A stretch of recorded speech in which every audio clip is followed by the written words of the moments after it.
Hello, everyone.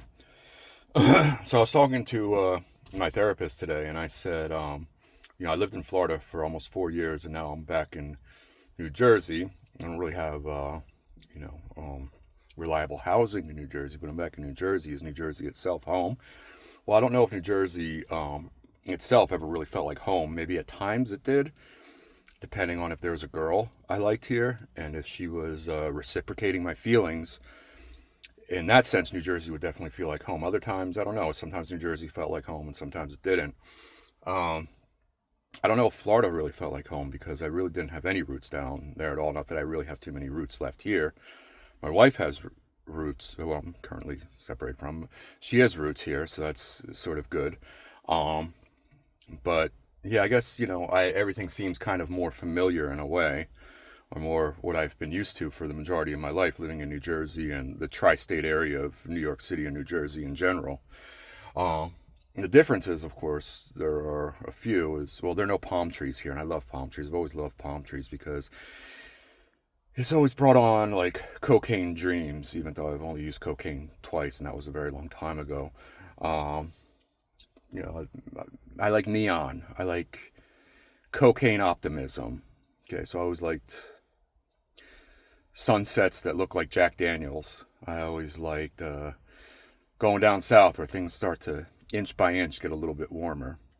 So I love that. I love the south. I love the heat. I love the warmth. I love the milder, gentler seasons. Though I must say, Central Florida does have a winter, and it can be gloomy. It can be depressing. It can be cold. Not as cold as say like a Minnesota winter, but it can be like, maybe in the 50s. Get down to the 50s, can get down to the 30s at night. This past winter got down into the 20s, and a lot of the palm trees, their leaves died, but now they're growing back, or they were growing back the last time I was there. Um, but the main difference is everything in New Jersey looks very 1970s. Every institutional building in New Jersey looks very 1970s. The schools look like they were built in 1976. The libraries look like they were built in 1976. Most of the post offices look like they were built in 1976. Um, the municipal buildings, 1976. Or sometimes they upgrade the municipal buildings a little. They've upgraded them a bit more recently. A lot of the institutions look like they were built around 1976, and a lot of the older school places, like near Old Bridge, where I am right now, the houses look very 1970s or 1960s or 70s working class. Of course, there are plenty of McMansion burbs around here too.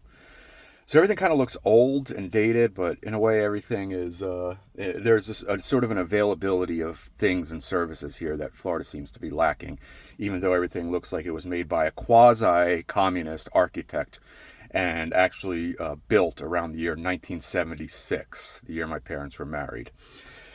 Florida is, like I said, I love the palm trees. I love the weather. The winters are depressing, but much more tolerable than a New Jersey winter. What I like about Florida is that the spring starts right away. New Jersey, sometimes it takes the spring a really, really long time to get going. And then in March, you might get a beautiful 80-degree day and you're ready to just start swimming in the pool right then and there. Not that I have a pool, but if I did have a pool, you're ready to start swimming in the pool right then and there. And, then like 2 days later, it's snowing. So, okay, it was 80 degrees. I'm going to go in the pool. It's St. Patrick's Day and it's snowing. Whereas in Florida, around that time of year, spring is usually well set in by March, and there will be an occasional cold day in March, maybe, but it's somewhat rare. Um, but I guess the main problem with Florida, because otherwise it's a pleasant state. People are much nicer. They move much more slowly. There can be more of the southern vibe in Central Florida. Of course, what they say is in Florida, north is south. Miami is like kind of like a mini New York City with palm trees. I'd say the biggest problem with Florida now is really overdevelopment. So, I mean, when I moved into where I was living, I mean, there were like all these empty lots, just with trees and palms and bushes and, palmetto plants and all sorts of animals living in there, bobcats, foxes, raccoons, all that's gone now. In just like 3 years of living in this place, almost 4 years we made it in Florida total. All of that is gone now. It's all been bulldozed. Brand new cookie cutter houses.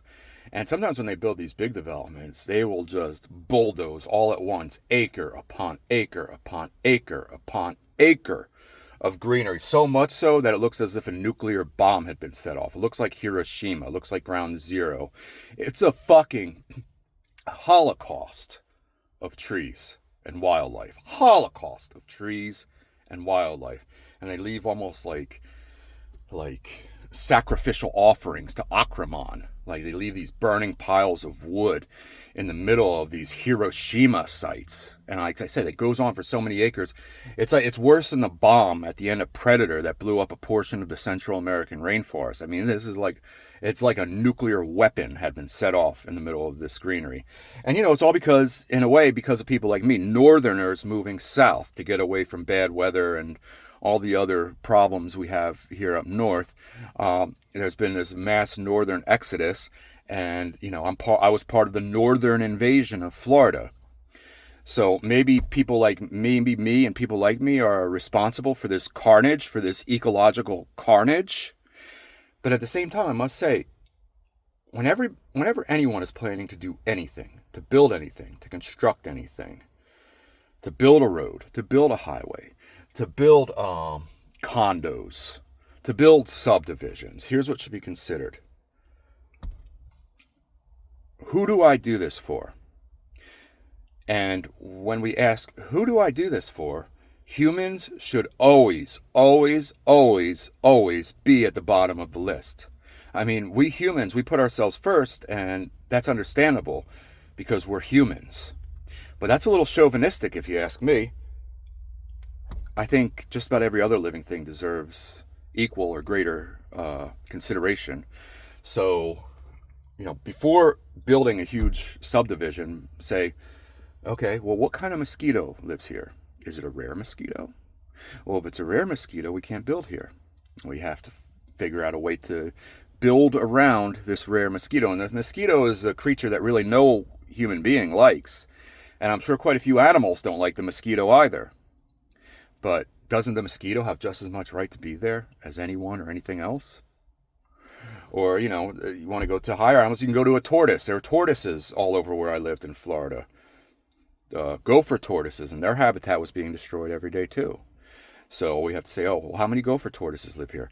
How can we build around the gopher tortoises? How can we build around the bobcats? How can we build around the foxes? How can we build around the raccoons? Humans should be decentered. They should be the last priority. Gods, or I'm more of a polytheist, so the gods is creatures, okay, deserve just as much, if not more, consideration as human beings.